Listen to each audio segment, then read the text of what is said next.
South Korean cinema has been making waves for a couple of decades now, producing movies that are highly successful within and outside its borders, profiting at the foreign box office and earning praise and awards in international festivals too. People like Ki-duk, Hong Sang-soo, Bong Joon-ho, Lee Chang-dong, and Park Chan-wook have been nominated and awarded with prizes at many minor and all major international film festivals, with the latest wave, Parasites, being an actual tsunami that swept Cannes and the Oscars, being the first South Korean film to win a Palme d'Or and an Oscar for Best Picture. The last of the aforementioned directors, Park Chan-wook, however had already stirred the cinematic waters back in 2003 with Oldboy, taking audiences by surprise with an operatic, alternatingly dark and light, fun and violent, stylish revenge drama that naturally contrasted with the more mundane filmic productions in the West, bearing much more affinity perhaps with some modern Japanese movies. While several film critics and internet reviewers have attempted to dissect the layers of the film's narrative and brought its meaningful questions to light, an analysis of its visual style is lacking in contemporary commentary, especially considering how varied and creative but precisely focused is its alluring cinematography, something which instinctively aids the spectator's engagement with the film. Oldboy is notable for many visual features, some of which include the inventive and unexpected transitions between scenes that bring to mind the medium of comics, its occasional tight close-ups of its subjects especially, but of objects too. A keen sensibility for balanced, albeit discrete, colorful compositions. Visual reflections in different scenes and mirroring actions between two characters at distinct times. A tendency to put its characters at the center of the frame when they're by themselves or the emotional focus is turned to them. Additionally, a varied assortment of aesthetic choices makes itself visible through the use of handheld tracking shots, crash zooms, split screens, split diopter shots, POV shots, etc. This essay nevertheless focuses on other concrete aspects of its cinematography, namely its use of the rule of thirds to produce visual dynamism with off-centered shots, and the employment of wide shots exhibiting compositions of strong linear perspective, taken separately and sometimes brought together to subvert the nature of conventional cinematography. When it comes to its wider shots, Oldboy oscillates between two approaches, one which aims to depict its characters as enveloped by their physical surroundings, the other representing a more open observation on a grander scale. The former endeavors to encase them within the elements that compose the spatial vicinity, making use of objects in the scene as a repoussoir, or by more comprehensively framing such elements in a foreground composition scheme. The latter, however, leaves the canvas on a looser and more detached presentation that gives a better impression of dimension and depth, which is oftentimes reinforced by the robust presence of linear perspective. This effect is achieved by the placement of the camera from an angling point of view that takes advantage of the surroundings in a way that discloses diagonal lines converging to a precise vanishing point, and sometimes are used to direct the viewer towards the focal point of the scene.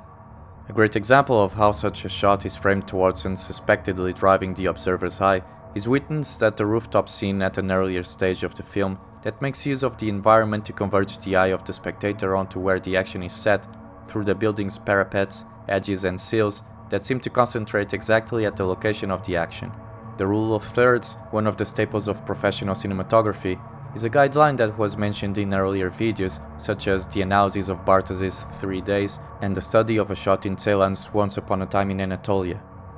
Being a standard of the craft, it's likely that discussions on it will reappear many times in the future. In Oldboy, as mentioned before, there's a willful effort to frame characters mostly in the center of the canvas, but in many other occasions of certain significance, Park Chan-wook opts to place subjects or relevant items in the focal points, meaning the places where the lines in the grid intersect. Using the rule of thirds brings energy to the scene with a sense of soft instability or uncertainty, as its structure diverges from other frames defined by balance and firmness, such as symmetrical or middle-grounded compositions. Oldboy will orient its visual construction along those lines, whether by surreptitiously establishing the vertical lines along vertices, by overlapping pre-existing demarcations on the scene, or by simply aligning props or characters within its framework.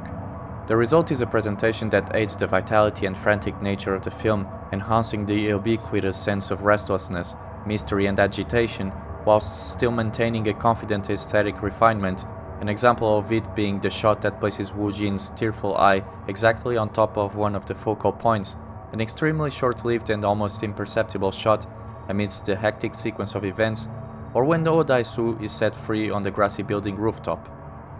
When both techniques are fused, the outcome is a shot that incorporates multiple characteristics into a rich, powerful visual impression that is ripe for scanning and deconstruction. One such shot is seen right after Oh Dae-soo's release as he latches into a man that is about to plunge from the building rooftop. It's a wide shot that not only gives a broad glimpse of their location and places the subject's with obeisance to the rule of thirds, but also provides much more than that. One only needs to look attentively to perceive the conjunction of diagonal lines that delimit various planes and areas and resemble a graphic patchwork of sorts, but to notice as well how these form various triangular shapes within the shot, in itself another major feature of conscientious photography. With the same formal application of wide shots and the rule of thirds, but with a different result, are the types of images that feature large depth and space disclosure, whilst featuring foreground composition. In those, a character is brought close to the lens with the focus kept on him, while the space behind still remains perceptible enough to provide a clear understanding of his surroundings. Conventional filmmaking has ruled for a long time that in shots featuring characters, the space should be placed on the side to which they are facing. This is what happens typically with shot reverse shots, close-ups, headshots and medium shots, but during the last couple of decades, some experimentation has been brought to the art of cinematography with some original consequences, and it has now become commonplace to see these shots in reverse fashion in most films, with the camera's face set in the contrary direction of the subject's gaze. A future video will discuss how this visual technique has been misunderstood, hijacked, and turned into a trend, leading to various unfortunately absurd applications in contemporary cinema.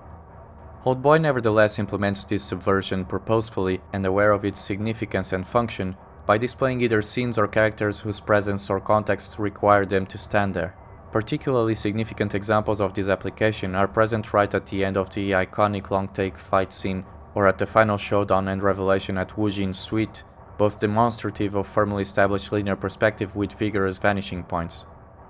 Hopefully this essay will shed some light on a feature of Oldboy which you have not acquainted yourself with previously. Most analyses of Oldboy look forward to dissecting the film's narrative and themes, but the film's distinctive cinematographic diversity deserves as much attention too. If you're interested in other aspects of filmmaking or just looking for movies and directors from all over the world, make sure to check the other videos on this channel. Thank you for listening and see you next time.